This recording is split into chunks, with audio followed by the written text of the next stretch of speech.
Hello, I'm Peter Doshi. For identification purposes, I'm on the faculty at the University of Maryland and editor at the BMJ. I have no relevant conflicts of interest, and my comments today are my own. In pharmacy school, I teach a required course on how to critically appraise the medical literature. We train students on how to go beyond a study abstract and start to pick apart and critically assess biomedical studies, not just take them at face value. I want to use my 5 minutes here to harness that spirit of critical thinking. I'm saddened that we are supersaturated as a society right now in the attitude of everybody knows that has shut down intellectual curiosity and led to self-censorship. So let me start with a few everybody knows examples that I'm not sure we should be so certain about. Everybody knows that this is a pandemic of the unvaccinated. But if hospitalizations and deaths were almost exclusively occurring in the unvaccinated, why would booster shots be necessary? Or why would the statistics be so different in the UK, where most COVID hospitalizations and deaths are among the fully vaccinated, as Senator Johnson said? There's a disconnect there. There's something to be curious about. There's something not adding up, and we should all be asking, is it true that this is a pandemic of the unvaccinated? What does that even mean? Next slide, please. Then there's this. Everybody knows that COVID vaccines save lives. In fact, we've known this from early 2021. The clinical trials proved that to be the case, as you can see here in the quote of a February article in the Journal of the American Medical Association. But is it true? When that statement by prominent public health officials was penned, there had been just one death across the 70,000 Pfizer and Moderna trial participants. Today we have more data, and you can see that there were similar numbers of deaths in the vaccine and placebo groups. The trials did not show a reduction in death. Even for COVID deaths, as opposed to other causes, the evidence is flimsy, with just 2 deaths in the placebo group versus 1 in the vaccine group. My point is not that I know the truth about what the vaccine can and cannot do. My point is that those who claimed the trials showed the vaccines were highly effective in saving lives were wrong. The trials did not demonstrate this. Next slide, please. Now let's talk about anti-vaxxers. Everybody knows you should discount what anti-vaxxers have to say. But what does the term mean? The Merriam-Webster dictionary defines it as, quote, a person who opposes the use of vaccines or regulations mandating vaccination. The first part of the definition, I expected. The second part stunned me. There are entire countries from the United Kingdom to Japan which do not mandate childhood vaccines. Both achieve high levels of vaccination, just not through regulations mandating vaccines. There are no mandates there, and I would wager that a large minority, perhaps a majority of the world's population meets the definition here of an anti-vaxxer. Another definition worth checking is vaccine. Next slide, please. I am one of the academics that argues that these mRNA products, which everybody calls vaccines, are qualitatively different than standard vaccines. And so I found it fascinating to learn that Merriam-Webster changed its definition of vaccine early this year. mRNA products did not meet the definition of vaccine that has been in place for 15 years at Merriam-Webster, but the definition was expanded such that mRNA products are now vaccines. I highlight this to ask a question. How would you feel about mandating COVID vaccines if we didn't call them vaccines? What if these injections were called drugs instead? So here's the scenario. We have this drug, and we have evidence that it doesn't prevent infection, nor does it stop viral transmission. But the drug is understood to reduce your risk of becoming very sick and dying of COVID. Would you take a dose of this drug every 6 months or so for possibly the rest of your life? If that's what it took for the drug to stay effective? Would you not just take this drug yourself, but support regulations mandating that everybody else around you take this drug? Or would you say, hold on a sec? Maybe you'd say that if that's all the drug does, why not use a normal medicine instead? The kind we take when we're sick and want to get better. And why would you mandate it? The point is, just because we call it a vaccine doesn't mean we should assume these new products are just like all other childhood vaccines which get mandated. Each product is a different product, and if people are okay with mandating something simply because it's a vaccine and we mandate other vaccines, so why shouldn't we mandate this? I think it's time to inject some critical thinking into that conversation, and that is what I hope we're doing today. Thank you. I want to spend a few minutes talking about the science of vaccine safety. Unless you're dealing with an inert substance, every product has side effects, and the COVID-19 vaccines are no exception. Sadly, the public discourse on the safety of these vaccines has been oversimplified by sound bites that sum up a complicated area in a single word: safe. The CDC says millions have received COVID-19 vaccines under the most intense safety monitoring in United States history. The impression is that the system is so finely tuned that even the rarest needle in a haystack will be found. So if the officials have found something, well then, it must have not found something, then well then it must not be occurring. I'm afraid that is just not the case. First, the timeline for noticing, researching, and establishing harm is slow. Take myocarditis. First slide, please. It took 4 months into Israel's vaccination campaign to recognize this side effect. That's despite the fact that myocarditis generally strikes within days of dosing, particularly the second dose. So people were experiencing these side effects for months before officials acknowledged the vaccine as cause. This delay in detecting, researching, and acknowledging side effects is normal, and it is devastating. The patients at this meeting today know that devastation firsthand. But it's also devastating because unless you recognize harms soon after they occur, you can't use that knowledge to prevent harm in the next person about to get the vaccine. I am stunned when I hear people dismiss myocarditis as an acceptable side effect, especially for young people, because myocarditis is life-threatening and a life-disabling condition. In the United States, still looking for that slide. It's coming? It won't show? Okay, that's fine.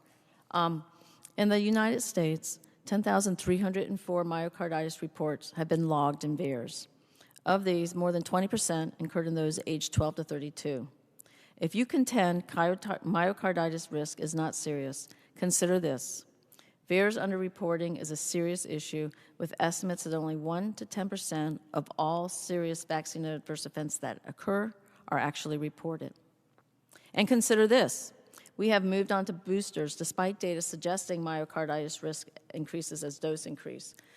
This is confirmed with the data from VAERS, which is a slide I wanted. Oh, there it is. Go back. Yay. That is with VAERS. If this is what myocarditis looks like after 2 doses, what will myocarditis look after 3 or 4 or 5, or potentially a lifetime of mRNA shots? Remember, we don't know the long-term prognosis of vaccine-induced myocarditis, whether heart damage is permanent. Why don't we know? Time. We haven't studied the problem long enough. It takes time to discern problems and time to fully understand them. Mass vaccination of brand new products deprives you of that precious time. Now the next slide. Let's talk about deaths. The ultimate signal. As of October 25th, VAERS logged over 9,000 US-based reports of deaths after vaccination. Globally, it exceeds 17,000 reported into the VAERS system. How can any thinking person not look at these data and ask, just what on earth is going on? Critics rightly note that VAERS doesn't allow causality between exposure and outcome. Indeed, VAERS only provides signals, important signals, a need to further investigate. Regarding VAERS reported deaths, CDC's webpage states, a review of available clinical information, including death certificates, autopsy, and medical records, has not established a causal link to COVID-19 vaccines. I want to know, where are these medical charts and autopsy report reviews? Have they been published or posted on CDC or FDA websites? Have they been presented at the VRPAC and APEC meetings? Next slide.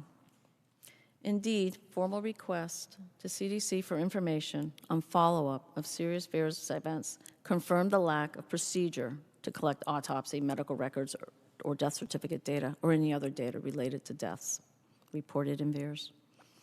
Our process contrasts with Norway's, where the Norwegian Medicines Agency requested an independent review by geriatric specialists of the first 100 deaths that occurred in nursing homes after vaccination. In their thorough review, they found 36% of deaths likely or possibly due to vaccination. This is vital data, but more importantly, this study demonstrates a process which should already be in place and routinely implemented here. But it's not. We are making critical decisions about mass vaccination in vulnerable populations based on little to no data. In last week's VRPAC meeting on Pfizer's EUA request for children 5 to 11, committee member and New England Journal of Medicine editor-in-chief Eric Rubin acknowledged the dearth of pediatric safety data by stating, "We're not going to get the data until we start using this vaccine. Our children are our data." We need to ask, what is the purpose of VAERS and other pharmacovigilance data systems if we have mandates? Why even do any post-marketing surveillance? The reason cannot be to gather more information to make an informed personal choice, because with mandates, the vaccination decision has already been made for us by governments, by schools, by employers. Whether myocarditis occurs in 1 in 500 young people or 1 in 10,000 is moot, because mandates coerce individuals to take the vaccine or lose their educational and employment opportunities and otherwise be shunned by society. Is there a secret threshold for revoking mandates? Who makes this call? What is their decision framework? It's not natural immunity. It's certainly not herd immunity. Who decides what level of risk is acceptable to deny a person's ability to decide for her or himself what goes into his or her body? The entire point of pharmacovigilance is to provide signals that spur thorough study to better inform medical decisions. Mandates and the rushed rollout of these vaccines where individuals cannot make informed decisions because they have already been vaccinated undermine the whole purpose of any vaccine safety system. Thank you. Okay, I'm going to follow up Dr. Healy's talk and just emphasize the points about data transparency. And so in the video just now, Dr. Healy mentioned that what is under the hood of Pfizer clinical trials is not science. He said it's business.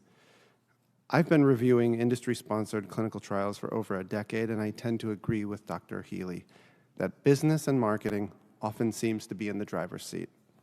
In my case, it took place a decade ago in the midst of another pandemic, swine flu. And for 4 years, we fought to gain access to the clinical trial data for the drug Tamiflu. Instead of an 8-page journal article telling us about a clinical trial, we wanted the 1,000 pages of internal company study documents that we knew were under the waterline. The fact that the Tamiflu data were inaccessible came as a shock to even the editors of medical journals, who had reasonably assumed that since data is fundamental to the scientific process, surely it must be available. But it wasn't then for Tamiflu, and it isn't today for COVID vaccines. In fact, if you're interested in analyzing the data for, say, Pfizer's trial, you'll have to wait until May 2025 before you can even request it from the company. For Moderna, they recently said that the data, quote, may be available with publication of the final study results in 2022, end quote. And since the trial's not officially to end until October 2022, we're probably talking late 2022. So yes, the trial has still not ended. And yes, Doctors and researchers who want to see the clinical trial data will have to wait another year from now before getting access. For J&J, try next July. If you weren't aware that the data were inaccessible, I suspect this is because so few healthcare practitioners and researchers are accustomed to conducting an independent review of the raw data. So there's little outcry when those data are inaccessible. And next slide, please. So while we're told to keep following the science, what we are following is not a scientific process based on open data. We're following a process in which the data are treated as secret. And in my view, there's something very unscientific about that. I feared we would end up in this situation because data secrecy, I'm sorry to say, is the status quo. In 2015, the Institute of Medicine published a consensus study calling for a culture change in which data sharing became the norm, not the exception. But not enough has changed. Last August, before we had results from any of the pivotal COVID vaccine trials, I co-authored a commentary with Dr. Healy, saying clinicians and professional societies need to declare up front that they will not endorse treatments or vaccines unless there is complete data transparency. The point I'm trying to make is fairly simple. The data for COVID vaccine trials isn't available, and it won't be available for years. Yet we are not just asking, but mandating millions of people take these products. Whatever word you want to use to describe this situation, without data, it's not science.